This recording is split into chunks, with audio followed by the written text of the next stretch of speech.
On this episode of China Uncensored, we make a trip to the farm.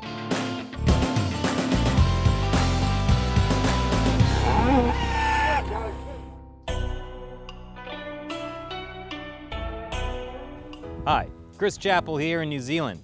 You might be surprised to learn that the rolling hills of green behind me are actually rolling hills of milk. Dairy is big business here in New Zealand, and that's one reason why New Zealand is buttering up to China. Dairy is New Zealand's biggest export and makes up about $6 billion of the country's GDP. And since China is New Zealand's biggest trading partner, a lot of that dairy ends up in China. So there's a big demand in the Chinese market for New Zealand milk. Well, there is, yeah. So I think in the last financial year, the interim results came out, about a quarter of New Zealand's milk goes into China. Wow. New Zealand dairy farmer Chris Falconer gave us a tour of his farm. I should not have worn a suit. Someday you will be a tasty steak. Chinese consumers want to buy New Zealand products because they trust the provenance of the raw product. So the milk that we produce, they know that it's produced like this. Yeah. They know that the processing standards are very high, the manufacturing standards are very high. So I think that they're willing to pay a little bit more than they would for a product from another country just because of the quality standards that we have. And Chris gave me a good idea of just what goes into a glass of New Zealand dairy. So how often do you have to rotate the fields? Well, you understand how fast the grass is growing, and that dictates the speed of the rotation. So you want the grass to go from A to B in the time it takes to get around the paddocks. So in spring that can be 20 days, and in the winter it can be 80 days. So this is, by and large, a pretty sustainable deal you got here. Well, yeah. I mean, we operate on the basis that the land can sustain the animals. Mm-hmm. So all these cows stay grass-fed their whole lives? Oh yeah, yep. They're never inside. The only time they get a roof over their heads is when they're a baby calf and they get put in the shed to be reared, and when they go in to get milk, there's a roof over the cow shed, but other than that... do you think that affects the quality of the dairy? Oh, it absolutely does, yeah. So there's been a lot of work done on the contents of pasture-fed milk. Mm-hmm. So again, there's all these people taking omega-3 pills. Yeah. Grass-fed beef and grass-fed milk is high in omega-3s, high in complex linoleic acids, high in antioxidants. So it contains a lot of those things that people are supplementing themselves with. So I think I need to get a jar of raw milk from you before I leave. I think we can organise that. Yeah. It's that kind of quality that appeals to Chinese consumers. In 2008, China was rocked by a scandal involving Sanlu, a Chinese dairy company that added a toxic chemical called melamine to its milk powder. Melamine made the milk's protein content appear higher in tests, but it also made more than 300,000 sick and killed at least 6 babies. So a lot of Chinese consumers started looking overseas for dairy they could trust. It's cows like these that provide China with the lactose they tolerate. How long has this one been around? Well, I think she's about 5 or 6 years old, okay. That cow. Yeah. So in her life, how much milk will this cow produce? Oh, she'll produce about 350 kilos of milk solids a year, which is the equivalent of about 4,000 litres of milk per year. Wow. So 4,000 litres of milk is at the low end of the production scale in most parts of the world. But it's high in fat and protein, so it's got good constituents. Okay. So a little less production, but higher quality. Higher quality, less production, and most importantly, less cost as well. Less cost. So how much will that be worth?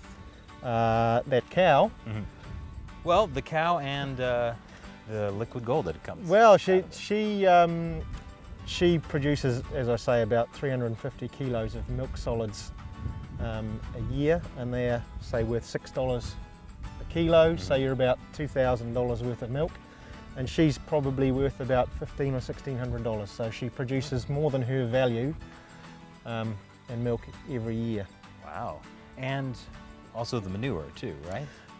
Yeah, that's just part of the recycling system that we run here. So yeah, the sun provides energy here, and she converts the energy in her rumen into milk. Chris Falconer works with New Zealand's biggest dairy co-op, Fonterra.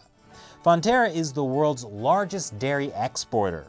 It gets its milk products from more than 10,000 New Zealand dairy farmers, who also own shares in the company. In 2015, Fonterra invested in a Chinese company called Being Mate. This is their logo, so you know I'm not making that name up. Fonterra paid nearly $500 million for an 18% stake, but Being Mate was run badly. Being Mate's share price has dropped dramatically since July 2017, and that means Fonterra has lost big. So how do you feel about Fonterra's investment with the Chinese company Being Mate? Well, not tremendously happy. I mean, the 424 million that was written off in the last set of results is there for all to see. It's not something you can hide from. Certainly the management aren't hiding from it. They're disappointed. They thought that they had done a very good job on diligence and that they had gone through the process as well as they could, but you know, it's a difficult place to operate, and you have to remember also that as big a stake as it sounds, it was only 18% of the company. So the company will, you're a minor shareholder, so the company will continue to do what the company will continue to do. You can only influence them so much. But having said that, I think it would be fair to say there was a degree of naivety, thinking that everything that was disclosed to you was all that there was. So, you know, it's never been that easy a place to do business for New Zealanders, and I just think maybe they should have taken a slightly more cautionary approach to the investment. What do you think the long-term effect will be on New Zealand dairy farmers?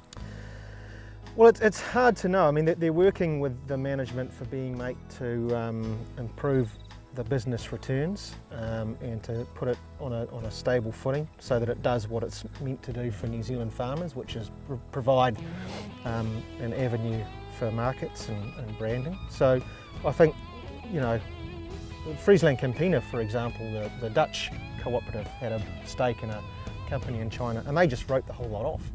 They're gone, they just walked away from it. Do you think that's an option for Fonterra? Well, I think that you shouldn't, you know, hang on to a mistake just because it took you a long time to make it. So I think, well, time will tell. I think at the moment what we're being told is that they're looking to help the company improve returns. So I guess that's where they're going to go. But I don't think there'll be much tolerance from shareholders for any further losses. So, you know, I think the next director elections could be very interesting for some people. Yeah, well, especially since the CEO of Fonterra is the highest paid CEO in New Zealand, right? That is true, that is true. And there's a bit of talk about that as well. I can imagine. The Being Mate loss was not Fonterra's first rocky investment in China. Before the melamine scandal broke in 2008, Fonterra owned a 43% stake in Sanlu.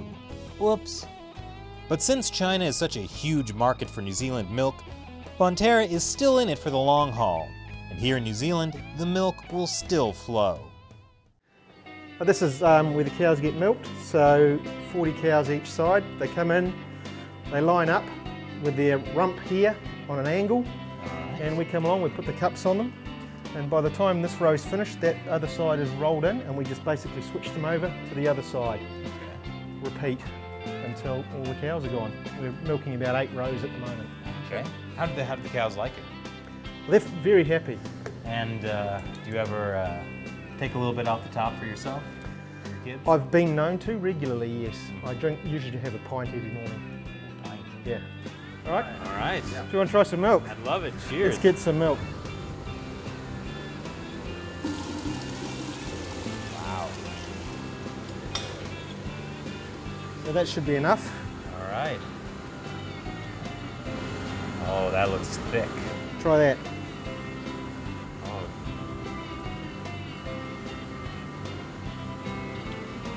That's the best milk I've had in my life. Really? It's fresh. Oh, it's fresh, all right? Yeah, yep. You can almost taste the grass. Well, now we know how milk goes from grass to cow to crisp, which is why I'm drinking as much New Zealand milk now as I can.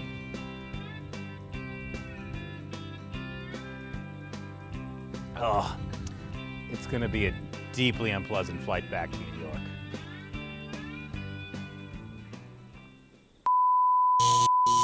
Chug, chug, chug, chug, chug, chug, chug, chug, chug, chug, chug, chug, chug. Ah, yes.